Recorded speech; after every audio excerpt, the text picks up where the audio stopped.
Chapter 11, Castle Rock. In the short chill of dawn, the four boys gathered round the black smudge where the fire had been, while Ralph knelt and blew. Gray, feathery ashes scurried hither and thither at his breath, but no spark shone among them. The twins watched anxiously as Piggy sat expressionless behind the luminous wall of his myopia. Ralph continued to blow till his ears were singeing with the effort. But then the first breeze of dawn took the job off his hands and blinded him with ashes. He squatted back, swore, and rubbed water out of his eyes. No use. Eric looked down at him through a mask of dried blood. Piggy peered in the general direction of Ralph. "'Course it's no use, Ralph. Now we got no fire."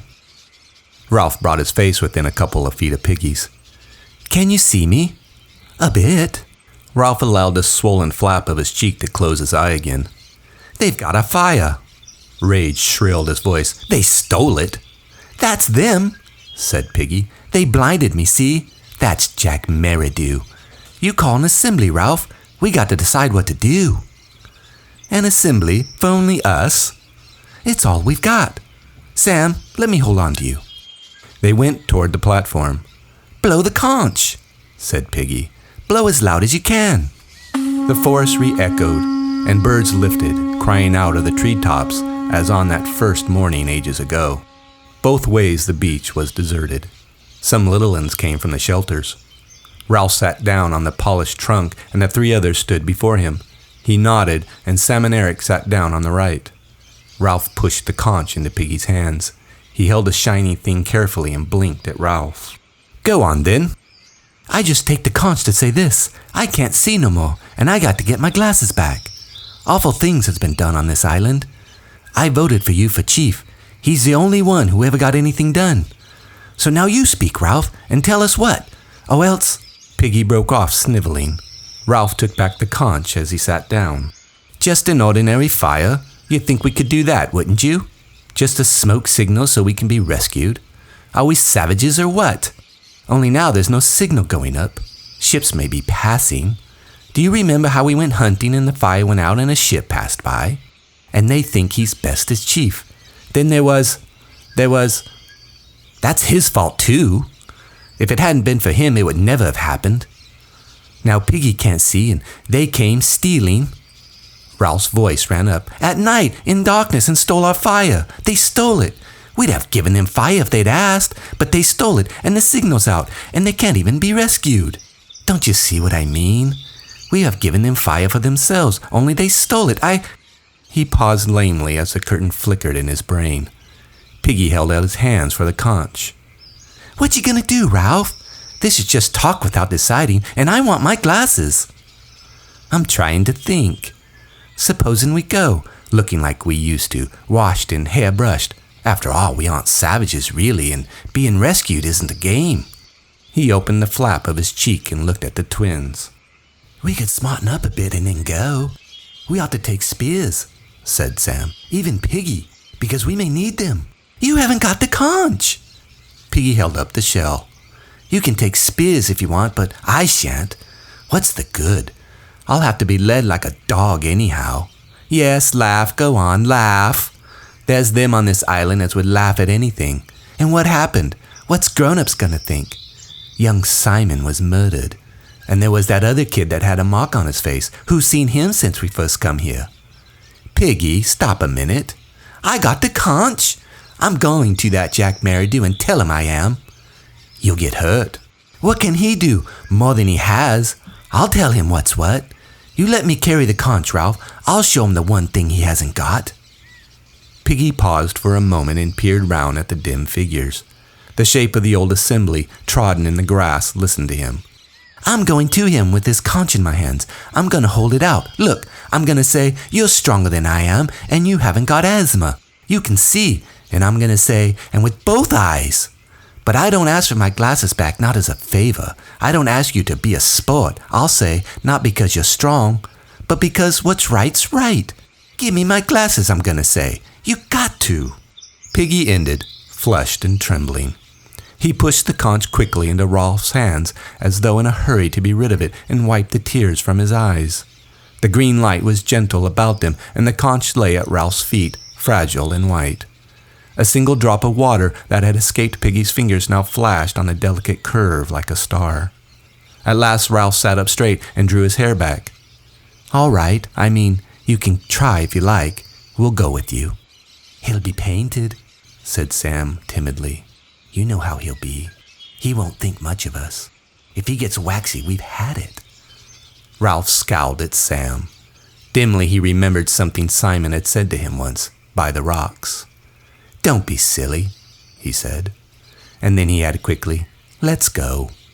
He held out the conch to Piggy, who flushed, this time with pride. "You must carry it." "When we're ready, I'll carry it." Piggy sought in his mind for words to convey his passionate willingness to carry the conch against all odds. "I don't mind. I'll be glad, Ralph, only I'll have to be led." Ralph put the conch back on the shining log. "We better eat and then get ready." They made their way to the devastated fruit trees. Piggy was helped to his food and found some by touch. While they ate, Ralph thought of the afternoon. "We'll be like we were. We'll wash." Sam gulped down a mouthful and protested. "But we bathe every day." Ralph looked at the filthy object before him and sighed. "We ought to comb our hair, only it's too long." "I've got both socks left in the shelter," said Eric, "so we could pull them over our heads like caps, sort of." "We could find some stuff," said Piggy, "and tie your hair back." "Like a girl? No, course not." "Then we must go as we are," said Ralph, "and they won't be any better." Eric made a detaining gesture. "But they'll be painted. You know how it is." The others nodded. They understood only too well the liberation into savagery that the concealing paint brought. "Well, we won't be painted," said Ralph, "because we aren't savages." Sam and Eric looked at each other. "All the same," Ralph shouted, "no paint!" He tried to remember. "Smoke," he said. "We want smoke." He turned on the twins fiercely. "I said smoke. We've got to have smoke." There was silence, except for the multitudinous murmur of the bees. At last Piggy spoke kindly. "Course we have. Course the smoke's a signal, and we can't be rescued if we don't have smoke." "I knew that," shouted Ralph. He pulled his arm away from Piggy. "Are you suggesting?" "I'm just saying what you always say," said Piggy hastily. "I thought for a moment—" "I hadn't," said Ralph loudly. "I knew it all the time. I hadn't forgotten." Piggy nodded propitiatingly. "You're chief, Ralph. You remember everything." "I hadn't forgotten. Course not." The twins were examining Ralph curiously, as though they were seeing him for the first time. They set off along the beach in formation. Ralph went first, limping a little, his spear carried over one shoulder. He saw things partially through the tremble of the heat haze over the flashing sands and his own long hair and injuries. Behind him came the twins, worried now for a while but full of unquenchable vitality. They said little but trailed the butts of their wooden spears, for Piggy had found that, by looking down and shielding his tired sight from the sun, he could just see these moving along the sand. He walked between the trailing butts, therefore the conch held carefully between his two hands. The boys made a compact little group that moved over the beach, 4 plate-like shadows dancing and mingling beneath them. There was no sign left of the storm, and the beach was swept clean like a blade that has been scoured. The sky and the mountain were at an immense distance, shimmering in the heat, and the reef was lifted by mirage, floating in a kind of silver pool halfway up the sky. They passed the place where the tribe had danced. The charred sticks still lay on the rocks where the rain had quenched them, but the sand by the water was smooth again. They passed this in silence.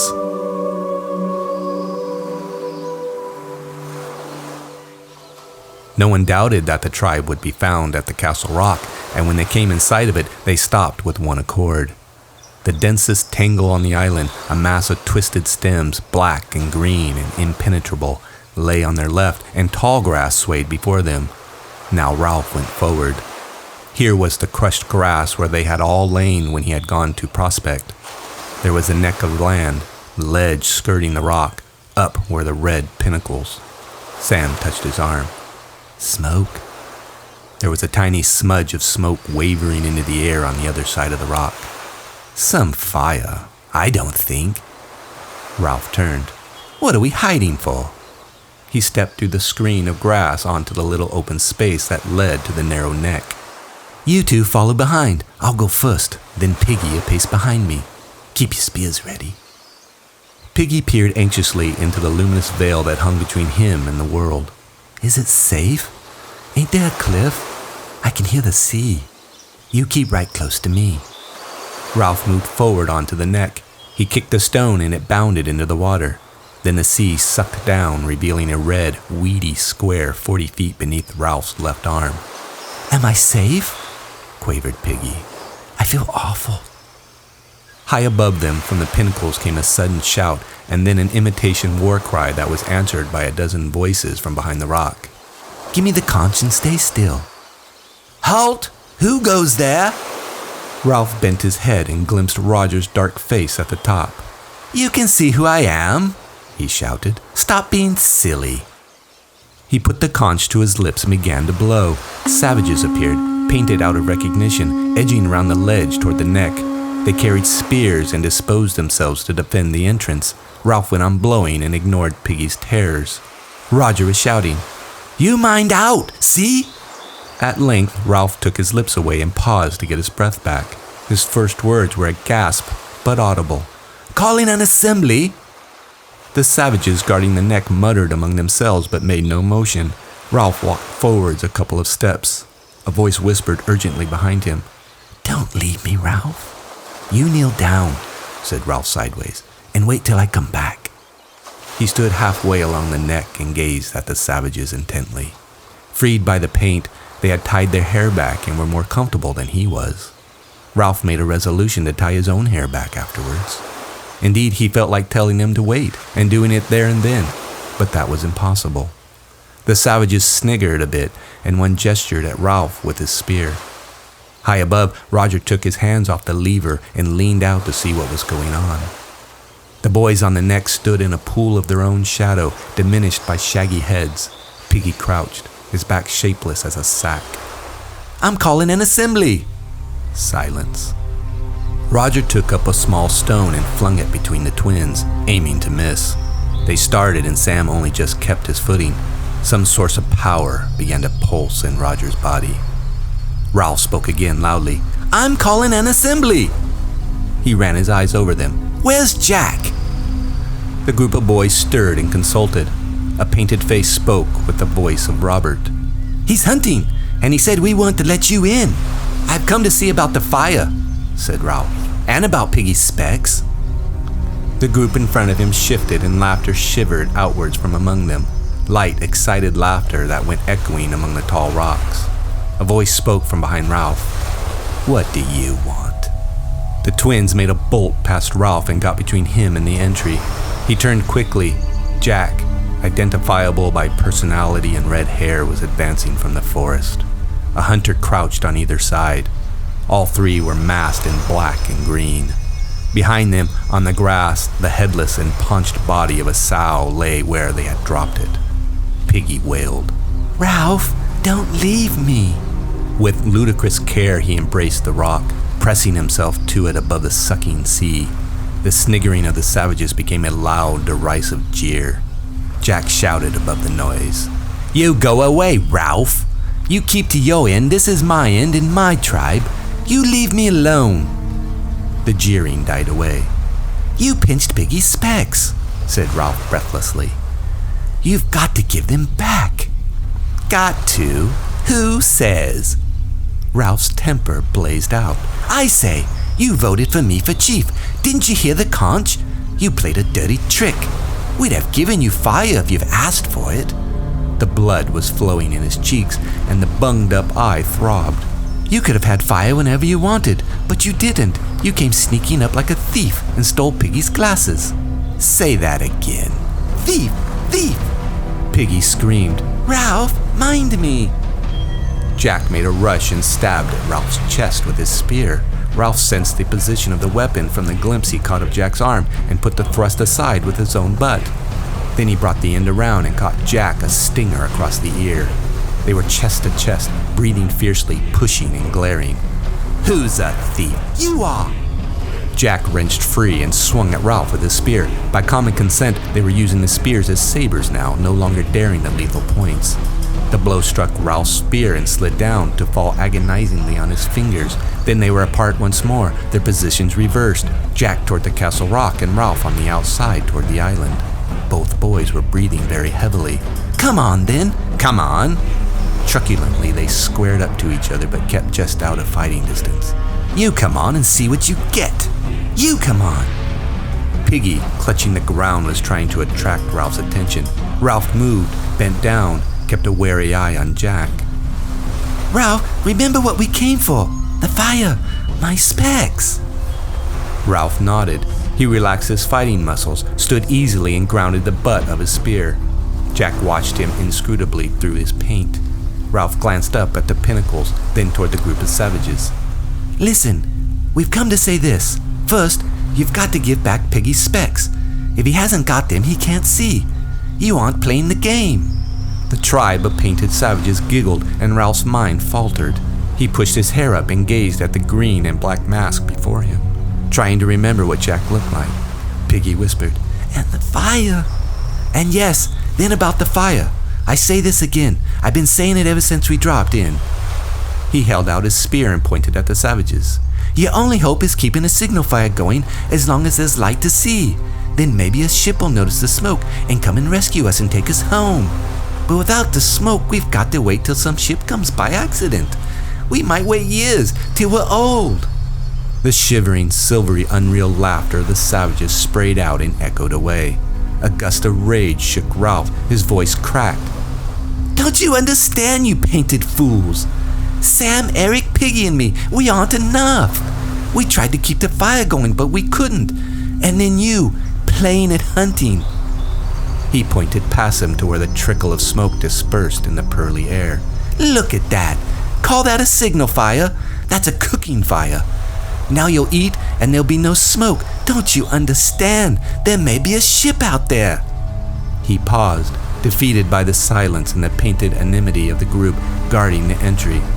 Jack opened a pink mouth and addressed Sam and Eric, who were between him and his tribe. "You two, get back." No one answered him. The twins, puzzled, looked at each other while Piggy, reassured by the cessation of violence, stood up carefully. Jack glanced back at Ralph and then at the twins. "Grab them!" No one moved. Jack shouted angrily, "I said grab them!" The painted group moved around Sam and Eric nervously and unhandily. Once more the silvery laughter scattered. Sam and Eric protested out of the heart of civilization. "Oh, I say, honestly!" The spears were taken from them. "Tie them up!" Ralph cried out hopelessly against the black and green mask. "Jack! Go on, tie them!" Now the painted group felt the otherness of Sam and Eric, felt the power in their own hands. They felled the twins clumsily and excitedly. Jack was inspired. He knew that Ralph would attempt a rescue. He struck in a humming circle behind him, and Ralph only just parried the blow. Beyond them, the tribe and the twins were a loud and writhing heap. Piggy crouched again. Then the twins lay, astonished, and the tribe stood round them. Jack turned to Ralph and spoke between his teeth. "See? They do what I want." There was a silence again. The twins lay, inexpertly tied up, and the tribe watched Ralph to see what he would do. He numbered them through his fringe, glimpsed the ineffectual smoke. His temper broke. He screamed at Jack. "You're a beast and a swine and a bloody, bloody thief!" He charged. Jack, knowing this was the crisis, charged too. They met with a jolt and bounced apart. Jack swung with his fist at Ralph and caught him on the ear. Ralph hit Jack in the stomach and made him grunt. Then they were facing each other again, panting and furious, but unnerved by each other's ferocity. They became aware of the noise that was a background to this fight, the steady, shrill cheering of the tribe behind them. Piggy's voice penetrated to Ralph. "Let me speak!" He was standing in the dust of the fight, and as the tribe saw his intention, the shrill cheer changed to a steady booing. Piggy held up the conch and the booing sagged a little. Then he came up again to strength. "I got the conch!" he shouted. "I tell you, I got the conch!" Surprisingly, there was silence now. The tribe were curious to hear what amusing thing he might have to say. Silence and pause, but in the silence a curious air noise close by Ralph's head. He gave it half his attention, and there it was again, a faint zoop. Someone was throwing stones. Roger was dropping them, his one hand still on the lever. Below him, Ralph was a shock of hair and Piggy a bag of fat. "I got this to say, you're acting like a crowd of kids." The booing rose and died again as Piggy lifted the white magic shell. "Which is better, to be a pack of painted Indians like you are, or to be sensible like Ralph is?" A great clamor rose among the savages. Piggy shouted again, "Which is better, to have rules and agree, or to hunt and kill?" Again the clamor, and again, zip. Ralph shouted against the noise. "Which is better, law and rescue, or hunting and breaking things up?" Now Jack was yelling too, and Ralph could no longer make himself heard. Jack had backed right up against the tribe, and they were a solid mass of menace that bristled with spears. The intention of a charge was forming among them. They were working up to it, and the neck would be swept clear. Ralph stood facing them, a little to one side, his spear ready. By him stood Piggy, still holding out the talisman, the fragile, shining beauty of the shell. The storm of sound beat at them, an incantation of hatred. High overhead, Roger, with a sense of delirious abandonment, leaned all his weight on the lever. Ralph heard the great rock before he saw it. He was aware of a jolt in the earth that came to him through the soles of his feet and the breaking sound of stones at the top of the cliff. Then the monstrous red thing bounded across the neck and he flung himself flat while the tribe shrieked. The rock struck Piggy a glancing blow from chin to knee. The conch exploded into 1,000 white fragments and ceased to exist. Piggy, saying nothing, with no time for even a grunt, traveled through the air sideways from the rock, turning over as he went. The rock bounded twice and was lost in the forest. Piggy fell 40 feet and landed on his back across a square red rock in the sea. His head opened and stuff came out and turned red. Piggy's arms and legs twitched a bit, like a pig's after it has been killed. Then the sea breathed again in a long, slow sigh. The water boiled white and pink over the rocks, and when it went, sucking back again, the body of Piggy was gone.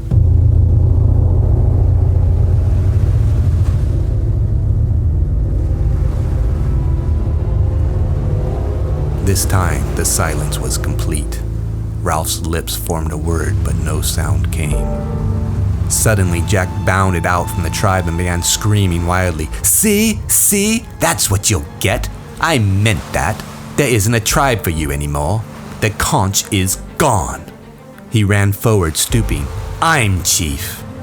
Viciously, with full intention, he hurled his spear at Ralph. The point tore the skin and flesh over Ralph's ribs, then sheared off and fell in the water. Ralph stumbled, feeling not pain but panic, and the tribe, screaming now like the chief, began to advance. Another spear, a bent one that would not fly straight, went past his face, and one fell from on high where Roger was. The twins lay hidden behind the tribe, and the anonymous devils' faces swarmed across the neck. Ralph turned and ran. A great noise as of seagulls rose behind him. He obeyed an instinct that he did not know he possessed and swerved over the open space so that the spears went wide. He saw the headless body of the sow and jumped in time. Then he was crashing through the foliage and small boughs and was hidden by the forest. The chief stopped by the pig, turned and held up his hands. Back to the fort." Presently the tribe returned noisily to the neck where Roger joined them. The chief spoke to him angrily. "Why weren't you on watch?" Roger looked at him gravely. "I just come down." The hangman's horror clung round him.